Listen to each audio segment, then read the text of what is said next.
Om Swastiastu. Perkenalkan, nama saya Komang Adi Pratama dengan NIM 2315101078. Di sini saya akan menjelaskan proyek UAS yang sudah saya buat yaitu anggaran pembangunan. Di sini kita langsung menjelaskan saja database-nya di sini.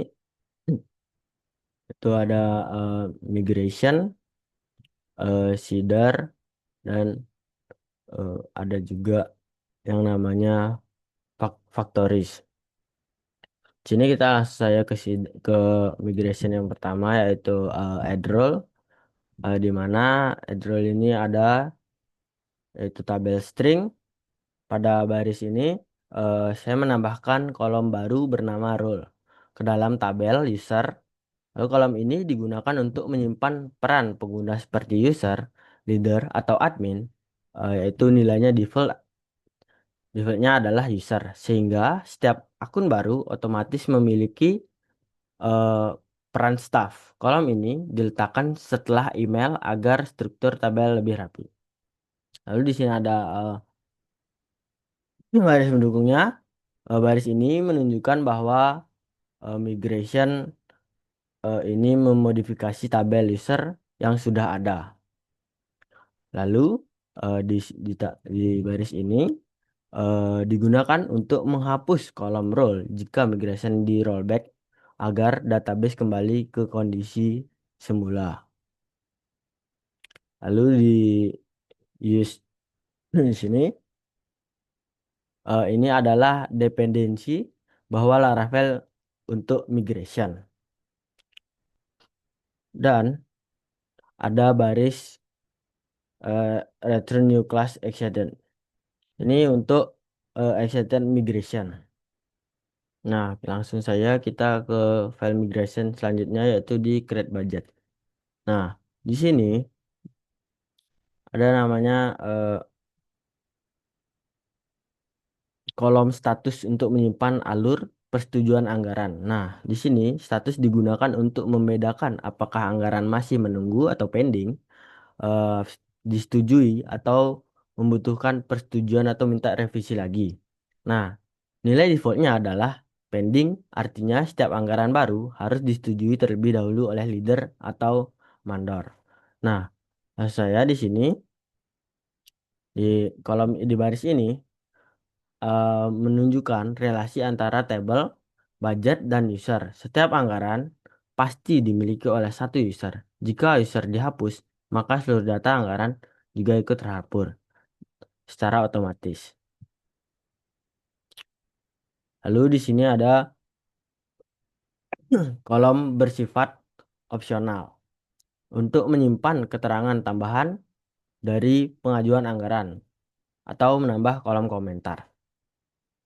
Nah, di sini ada kolom amount yang dimana digunakan untuk menyimpan nilai anggaran dengan format desimal agar akurat.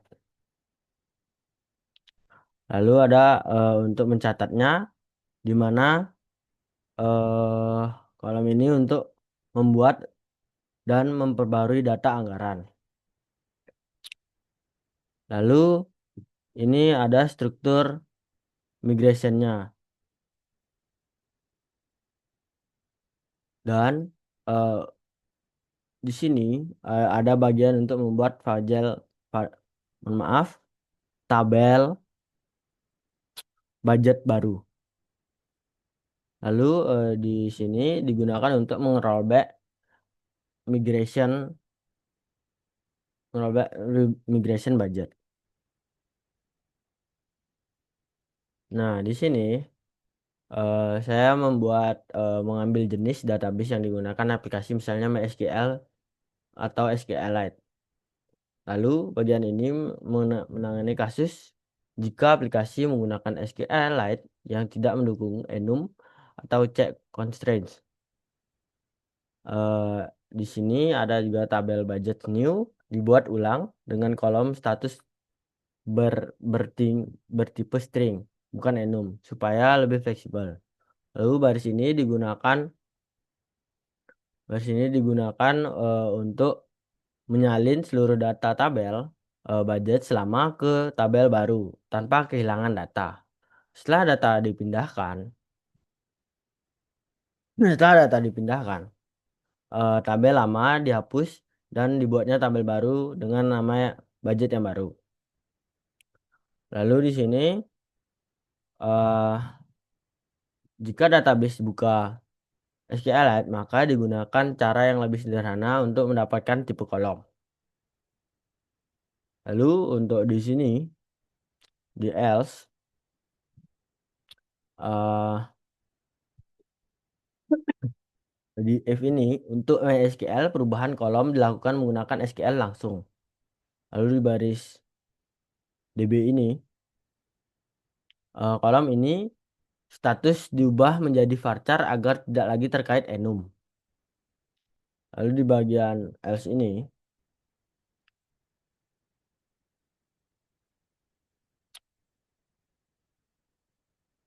adalah fallback jika database lain digunakan. Nah, baris sepertinya adalah di sini digunakan untuk menjalankan perintah SQL mentah. Lalu di bagian baris terakhir yaitu ini rollback tidak mengembalikan enum karena perubahan ini bersifat permanen. Oke, selanjutnya kita ke tabel migration create comment. Di mana di sini ada ini baris ke 11 ini migration ini digunakan untuk membuat tabel komen sebagai saran diskusi dalam pengajuan anggaran. Lalu di sini ada bodinya. Ini kolom ini body digunakan untuk menyimpan komentar antara user dan mandor terkait anggaran. Lalu di nextnya ada tabel for edit. Tabel ini digunakan untuk kolom budget ID menghubungkan komentar dengan anggaran tertentu sehingga setiap anggaran memiliki riwayat diskusi atau riwayat komentar. Lalu di yang terakhir ini digunakan untuk mengetahui kapan komentar dibuat. Lalu di sini di tabel ID ini di sini primary key-nya adalah tabel komen. Dan yang terakhir seperti biasa ini digunakan untuk meng-rollback migration komentar. Next kita ke create income di mana baris ke sebelah sini migration ini digunakan untuk membuat tabel income untuk mencatat pemasukan. Lalu di sini kolom ini amount men- men- menyimpan nilai pemasukan dengan tipe desimal agar nilai uang tetap akurat. Lalu di bawahnya kolom ini description bersifat opsional untuk keterangan sumber pemasukan. Lalu di baris ini eh kolom kolom record menunjukkan user yang mencatat pemasukan dan terhubung ke tabel user. Lalu di baris ini tabel data data ini kolom kolom date ini menyimpan tanggal pemasukan dengan nilai default tanggal saat saat data itu dicatat. Lalu di bawahnya di sini menyimpan waktu pembuatan dan pembaruan data. Nah, tabel ID ini adalah tabel primary-nya. Lalu di sini seperti biasa untuk meng-rollback migration. Nah, kita lanjut ke Factories. Di sini ada kelas user Factories, mana user Factories digunakan untuk menghasilkan data user secara otomatis. Lalu di sini password dibuat statik agar semua user dummy menggunakan password yang sama dan lebih efisien. Lalu kita ke return ini, di mana ini menghasilkan nama user palsu secara otomatis. Email ini dibuat unik agar tidak bentrok di database. Secara default, user dianggap sudah terverifikasi email. Lalu di baris ini token untuk membuat fitur Remember Me saat login. Ini public function ini digunakan untuk jika ingin membuat user yang belum verifikasi email. Lalu untuk ini menampilkan email belum diverifikasi. Lanjut ke budget factory. Di baris ini budget factory digunakan untuk menghasilkan data budget secara otomatis. Lalu di sini ada protect mall. Baris ini menunjukkan bahwa factory ini terhubung langsung dengan model budget. Nah, di bawahnya metode ini di definition berisi struktur data default saat budget dibuat. Di bawahnya ada return ini eh, project name, description, amount, status, dan user ID. Nama ini adalah nama proyek yang dibuat otomatis menggunakan data, lalu deskripsi budget diisi teks acak untuk simulasi data nyata. Lalu paling aman jumlah anggaran dibuat dalam rentan tertentu agar realistis dan digunakan tipe datanya adalah desimal. Lalu setiap budget baru secara default berstatus pending untuk diminta ke leader. Lalu eh, di baris ini ada user ID ini penting secara budget otomatis terhubung dengan satu user melalui forwarded key. Baik, kita langsung saya login sebagai admin di sini, di mana admin bisa menambah dashboard, kita bisa melihat dan di sini ada filternya. Langsung saja kita pilih tanggal, misalnya di sini tanggal 6 kita filterkan.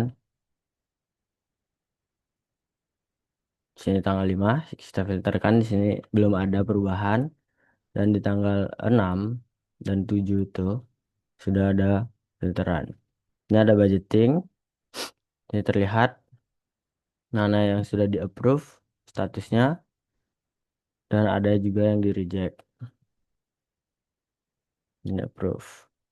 Lalu kita ke report laporan, di sini terlihat ada anggaran masuk dan anggaran keluar. Lalu kita bisa juga di admin menambah anggaran. Misalnya kita nambah 1.000 di hari ini tanggal 7. Kita donasi di sini misalnya. Nah, di sini langsung masuk 1.000 donation.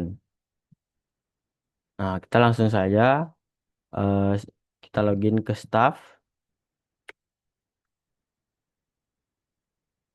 Nah, di staff kita bisa melihat filter juga sama seperti admin. Terlihat budgetnya. Lalu di sini terlihat budget yang sudah di-approve dan kita bisa komen.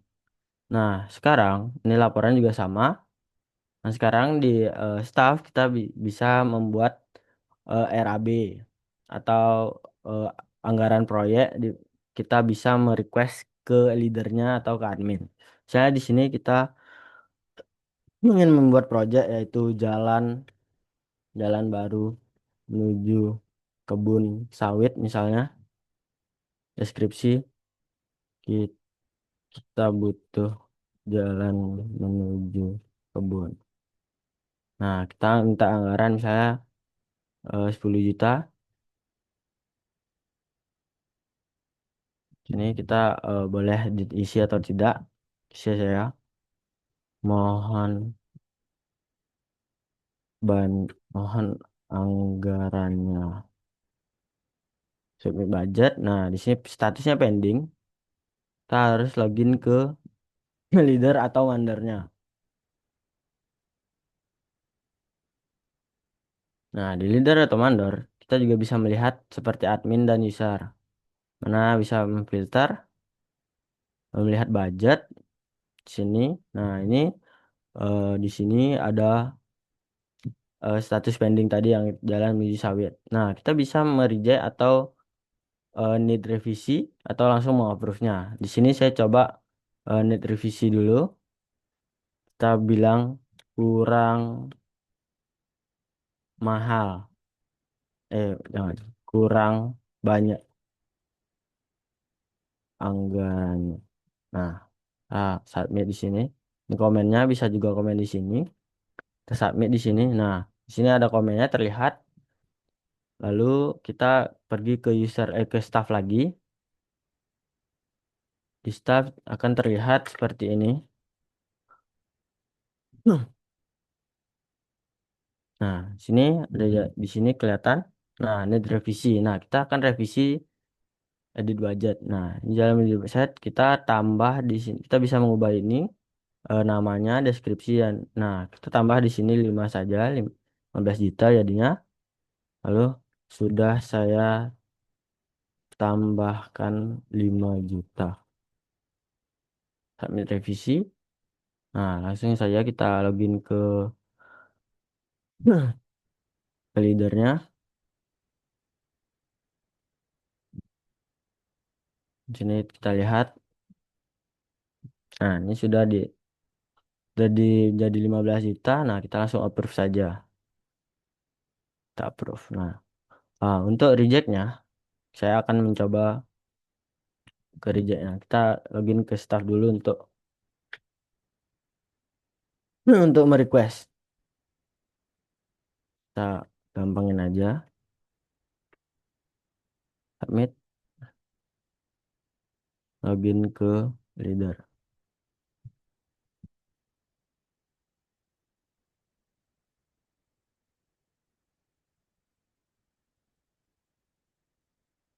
Kita reject. Sah. Nah, di sini terlihat kita mengeluarkan nih pengeluaran 15 juta tadi dan anggaran donasi tadi. Nah, di leader juga bisa menambahkan income-nya. Kita tambahkan 15 juta. Hmm, boleh 15 juta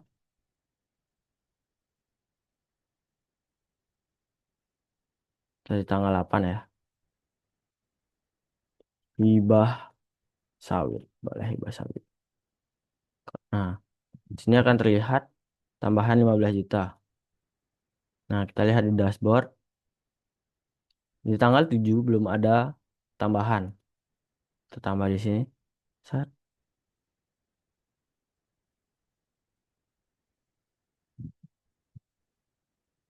Di sini terlihat tambah di tanggal 8. Coba kita di tanggal 6. Nah, di tanggal 6 masih 40. 200 juta 40. Di tanggal 7 masih. Dan di tanggal 8 berubah menjadi 55 karena di sini tambah 15. Oke, sekian dari saya. Mohon maaf jika ada salah kata. Saya tuturkan para Santi. Om Santi Santi Santi. Om.